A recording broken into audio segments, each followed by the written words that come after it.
Step out onto the porch in the late afternoon to sit quietly with your family. The air is finally cooling, but you cannot stay. The mosquitoes find you immediately. Across the fence, your neighbor's yard is shrouded in a thick, white chemical fog. A man in a mask and a heavy truck just sprayed every inch of their grass, charging them another $100 for the monthly visit. The neighbor locks their dog inside and shuts every window against the poison.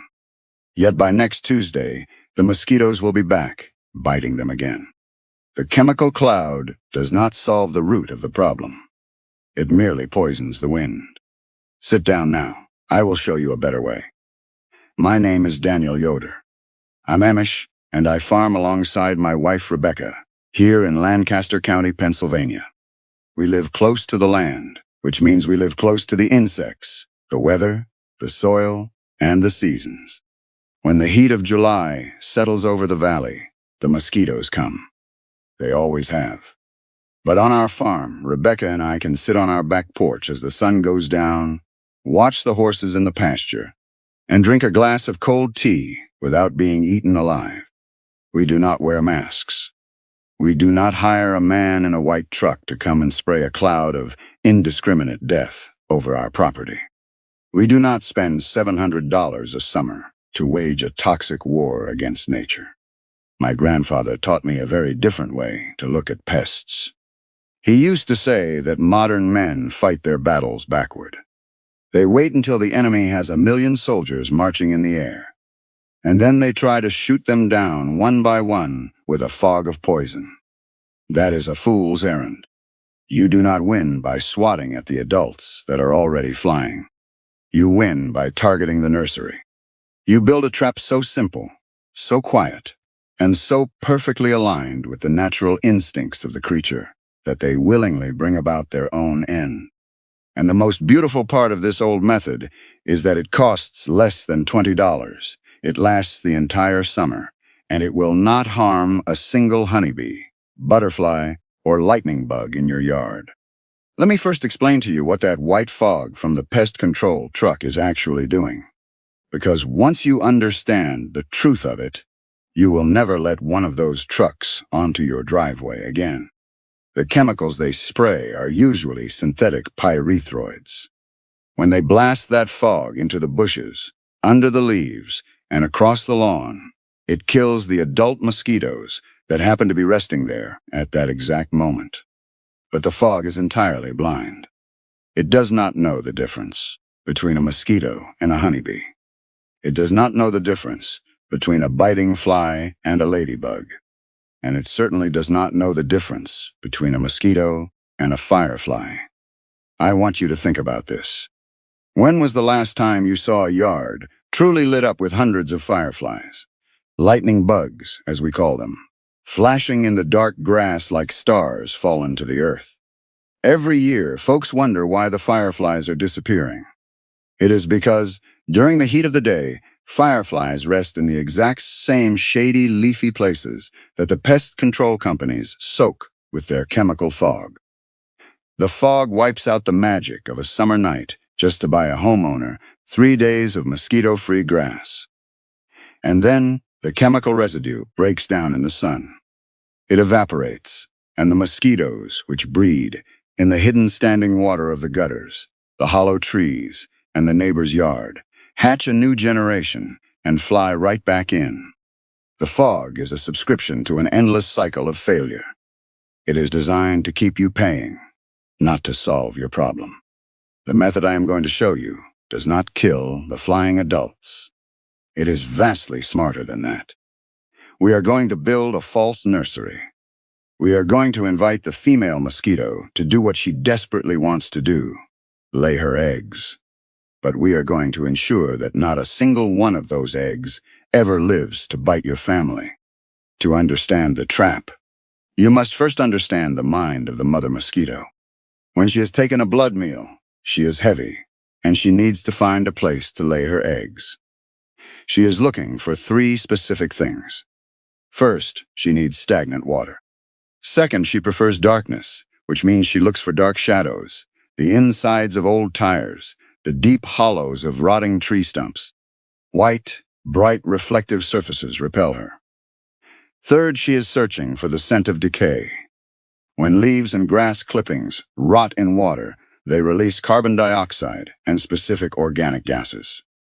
To a mosquito, the smell of rotting vegetation is the sweet perfume of a perfect nursery, because it means there will be bacteria and organic matter in the water for her larvae to eat when they hatch. We are going to give her exactly what she wants, but we are going to spike the water with a brilliant natural weapon called BTI. B stands for Bacillus thuringiensis, subspecies israelensis. I know that is a long, complicated scientific name, but I want to break it down into plain country language so you do not fear it. B is not a chemical poison cooked up in a laboratory. It is a naturally occurring bacterium found in the soil. It is a piece of nature. Here is the marvel of how it works. The stomach of a mosquito larva is highly alkaline. When the larva hatches in the water and begins to feed, it swallows this Bt bacteria. The moment the Bt hits that highly alkaline stomach, it activates, breaks down the stomach wall, and kills the larva dead within 24 hours. But here is the miracle of it. The stomachs of humans, dogs, cats, birds, frogs, lizards, and bees are highly acidic. We do not have alkaline stomachs. If a bird takes a drink of water treated with Bt, it does absolutely nothing. The acidic stomach dissolves it harmlessly, just like a piece of dirt. If your dog drinks it, he is fine. If a honeybee lands on the edge and takes a sip, she is perfectly safe. BDI is a targeted biological key that only unlocks destruction in the stomach of a mosquito or a black fly. It is registered as safe for organic farming.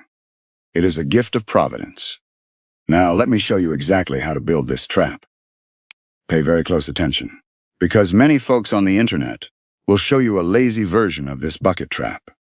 And their lazy version will end up drowning chipmunks, killing tree frogs, and breeding more mosquitoes than it kills. I am going to show you the honest, careful way to build it, so it works perfectly and harms nothing else.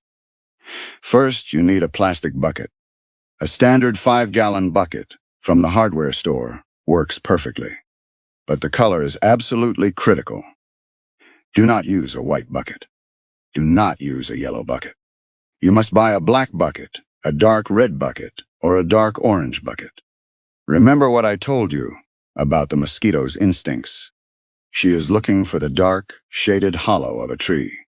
A dark bucket absorbs heat and looks like a deep, inviting shadow. A white bucket reflects the sun, and she will avoid it. Take your dark bucket and fill it halfway with regular tap water. If your tap water has a lot of chlorine in it, let it sit out in the sun for a day so the chlorine can evaporate off. Next, walk out to your yard and gather a handful of dead, brown leaves and a small pinch of fresh grass clippings. Drop them right into the water. Do not fill the bucket with yard waste. Just a handful is enough. As those leaves begin to steep in the water like a dark tea, they will start to decay. Within a day or two, they will begin off-gassing that carbon dioxide that acts as a dinner bell for every pregnant mosquito within 100 yards. Now we add the BTI. You can buy BT at almost any garden center, hardware store, or farm supply shop under the brand names Mosquito Bits or Mosquito Dunks. The bits look like little brown grains of crushed corn, and the dunks look like small beige donuts. A bag costs about $15 to $20 and will last you multiple seasons. Take 1 heaping tablespoon of the Mosquito Bits, or take 1/4 of a Mosquito Dunk, and drop it into the water with the leaves. That is your active ingredient. Now this is where the internet gets it wrong. And this is where the Amish farmer's attention to detail must step in. If you simply leave that bucket sitting open in your yard, you have created a terrible hazard. The first hazard is to the innocent creatures. Every summer, thirsty lizards, tree frogs, chipmunks, and even baby birds are drawn to open buckets of water. They lean in for a drink. They slip down the smooth plastic sides. And because they have nothing to grip, They swim in panicked circles until they drown. A man who respects his land does not build a trap that kills the innocent. To fix this, you must build a lifeline. Find a sturdy, rough-barked stick or a thick branch from your yard. Place it inside the bucket so that the bottom rests in the water and the top leans securely over the rim, sticking out into the air. This is a rescue bridge. If a tree frog or a lizard falls in, they can simply swim over to the rough bark, grip it, and climb their way to safety. It takes 10 seconds to add a stick, and it saves countless lives over the course of a summer. The second hazard is your family pets. Rebecca loves her barn cats. We have 3 of them, and they are vital to keeping the mice out of our grain storage. Cats and curious dogs will try to drink out of anything they find, while the beady water will not poison them. Drinking stagnant, rotting leaf water can give a dog a nasty stomachache or a bacterial infection. To protect your pets and the larger birds, you must cover the top of the bucket. Take a piece of chicken wire, hardware cloth, or even an old wire cooling rack from the kitchen.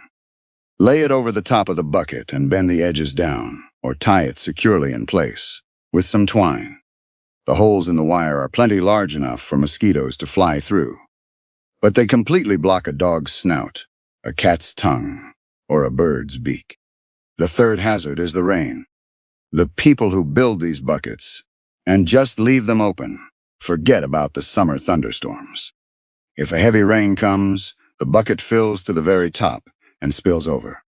When it overflows, it washes all of your precious buddy grains right out onto the ground. Suddenly, you just have a bucket of plain, untreated leaf water. Without the BTI, your trap has just become a massive breeding ground. You will have manufactured a mosquito factory right next to your patio. To prevent this, take a drill or a sharp knife and make 3 or 4 large drainage holes in the side of the bucket, about 2 inches below the top rim. Do not drill them in the bottom. Drill them near the top. This way, when a heavy storm hits, the water level will rise, but the excess water will drain out of the side holes before it can wash the floating BT over the top edge. The medicine stays in the bucket where it belongs. Once your bucket is prepared with the dark color, the leaf tea, the big tea, the rescue branch, the wire mesh, and the drainage holes, you are ready to place it. Do not put it right next to your porch chair where you sit. You are creating a magnet for mosquitoes, so you want to draw them away from your living space. Carry the bucket out to the perimeter of your yard. Place it in a heavily shaded area, perhaps tucked under a dense bush, behind the woodshed, or near the edge of the tree line. Mosquitoes rest in the shade, and they will find it. If you have a standard suburban yard, 2 of these buckets placed at opposite corners of your property are entirely sufficient. Now I must be completely honest with you about the limits of this method, because I will not sell you a fairy tale. When you set these buckets out on a Saturday morning, you will not have a mosquito-free yard by Saturday night. The adults that are already flying around will still be there. They will still try to bite you. This method is a slow, methodical strangulation of their population. The flying females will find your buckets. They will lay thousands upon thousands of eggs in the dark water. In a few days, those eggs will hatch into larvae. The larvae will eat the BT, and they will die. Instead of 1,000 new mosquitoes rising from that water next week, none will rise. Over the course of 2 to 3 weeks, as the old adults die off naturally, and no new generations emerge to replace them, the mosquito population on your property will absolutely plummet. But you must do your part. The bucket cannot do all the work if you are running competing nurseries. You must walk your property with a critical eye. Dump out the stagnant water sitting in the spare tire behind the garage. Tip over the old dog bowl that has filled with rainwater. Walk along your house and clean the decaying leaves out of your rain gutters. A clogged, sagging gutter is the most common hidden mosquito nursery in America. You must eliminate all the other standing water so that your BT bucket becomes the only attractive place left for them to lay their eggs. You must force them into the trap. Maintenance of the trap is simple. Every 3 weeks, carry your bag of mosquito bits out to the bucket. You do not need to empty it. You do not need to change the leaves. Just toss in 1 fresh tablespoon of the BTI bits to replenish the bacteria, ensure there is still enough water in it, and walk away. That is it. For $20 and 5 minutes of work, a month you have protected your yard. Before I close, I must speak a very serious word of warning about the other methods folks try to use to combat mosquitoes. You will see many people on the internet and many natural pest control companies recommending that you spray essential oils all over your yard and your patio furniture to repel the adults. They will tell you to use peppermint oil, clove oil, cedarwood oil, cinnamon oil, and thyme oil. They claim it is a safe, natural alternative to the chemical fogs. I want you to listen to me very carefully. If you have a cat that roams your yard, or if you keep barn cats like Rebecca does, you must be extremely careful with essential oils. A dog's liver can process those natural plant compounds, much like a human liver can. But a cat's liver is fundamentally different. Felines lack a specific liver enzyme needed to break down essential oils, particularly clove, cinnamon, eucalyptus, and tea tree oils. When a homeowner sprays these concentrated oils onto the grass in the porch, the cat walks across it. The oils coat the cat's paws. The first thing a cat does when it settles down is lick its paws to groom itself. It ingests the concentrated essential oils, and because its liver cannot metabolize them, the toxins build up in its bloodstream. Within hours, a perfectly healthy cat can experience severe drooling, lethargy, tremors, liver failure, and death. The people selling these essential oil sprays will stamp the word natural on the bottle, and they will tell you it is safe for pets. They are usually only thinking of dogs. They do not know about the cats. I have seen good, hard-working Mousers killed by well-meaning homeowners trying to naturally repel mosquitoes. A solution that rids your yard of a biting pest, but kills the beloved animal that guards your grain from rodents, is not a wise solution. It is a tragedy of ignorance. If you keep cats, steer entirely clear of the heavy essential oil sprays. Stick to the BTI buckets. The buckets do not put a mist. In the air, they do not coat the grass. And with the wire mesh tied over the top, the cats cannot even reach the water. It is the only truly safe way to protect the entire ecosystem of your home. Consider the profound difference in these two approaches to the natural world. The man in the white truck sells a war of annihilation. He drives up in his protective suit, pulls a hose, and covers your world in a toxic fog. For a few brief days, the air is sterile. The mosquitoes are gone. Yes, but so are the caterpillars that would have become swallowtail butterflies. So are the honeybees that were working the clover in your lawn to make honey for their hive. So are the lightning bugs that were waiting in the cool shade of the bushes to come out and dance for your children. That chemical fog requires a great deal of money, and it demands the sacrifice of the beautiful, innocent creatures that make a summer night worth sitting out for. And the deepest insult of it all is that it does not even last. The fog fades, the rain washes it away, the hidden eggs hatch, and the truck must return. It is a treadmill of poison and expense. The old way, the careful way, requires no such sacrifice. It requires only a small plastic bucket, a handful of dead leaves, a spoonful of soil bacteria, and a little bit of patience. You are not fighting the whole world. You are simply using the mosquito's own deepest instincts against her. You provide the dark water she craves. She does the work of flying to it. She lays her eggs, and the natural biology of the bee peacefully and quietly ends the cycle before it ever begins. The air remains clear. The honeybees keep working the flowers. The barn cats sleep safely in the hay. And when the sun goes down over Lancaster County, The fireflies rise up out of the grass by the thousands, unpoisoned and unharmed, flashing their gentle lights into the dark.